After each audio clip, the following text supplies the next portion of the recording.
That's a great question regarding the role or rationale for immunotherapy in myeloma. Importantly, the concept of immunotherapy has already been proven in various solid tumors when we look at melanoma, lung cancer, breast cancer. And so I think that the combination, the rationale for using immunotherapy has been proven out over the last decade in various solid tumors. And importantly, we're starting to see some of that as well in Hodgkin's and other hematologic malignancies as well. And importantly, if we go back over the last 20 or 30 years, the use of Rituxan in non-Hodgkin's lymphoma has really been a proof of concept of using monoclonal antibodies and immunotherapy in heme malignancies. So I think that this is not a new concept when we talk about immunotherapy in myeloma. This is really just an extension of using immunotherapy both in solid tumors as well as monoclonal antibodies from non-Hodgkin's lymphoma for many years now. And importantly, there's two important targets that we see on the surface of plasma cells, including SLAMF7 and CD38, among others, that's ubiquitously expressed on plasma cells and minimally expressed in other tumor types, which makes it an ideal target for developing immunotherapy for this, as well as targeting T cells as well, again, which is another aspect of immunotherapy as well. So I think there's multiple targets that make it an ideal disease state to use immunotherapy and monoclonal antibodies as well. Immunotherapy success and overall treatment outcomes are very different from those with patients that receive chemotherapy. In general, chemotherapy tends to induce a very quick and rapid response, but the durability of the response is questionable and tends to exhaust itself once the chemotherapeutic agent has been discontinued. This is in sharp contrast to what we see with immunotherapy, where oftentimes it's a very slow response, and in fact there may be something called a pseudo-progression that will actually show evidence of progression of disease prior to showing a nice reduction in the overall disease response.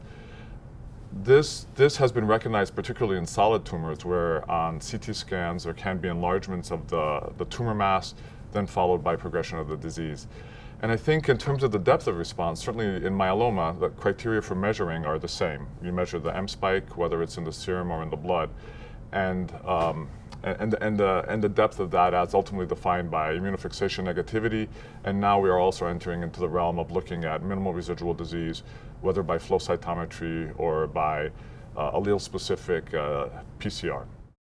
In assessing the benefit of a drug for an individual patient, it's important not only to look at median times to progression, progression-free survival, and overall survival, but really more importantly, what is the shape of that curve?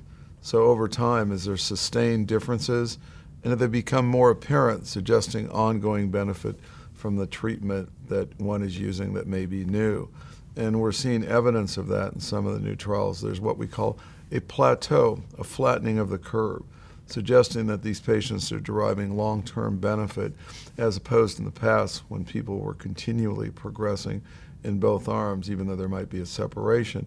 Now we're seeing some flattening, suggesting that these drugs are not just working in the short term, but profoundly affecting the patients over the long term.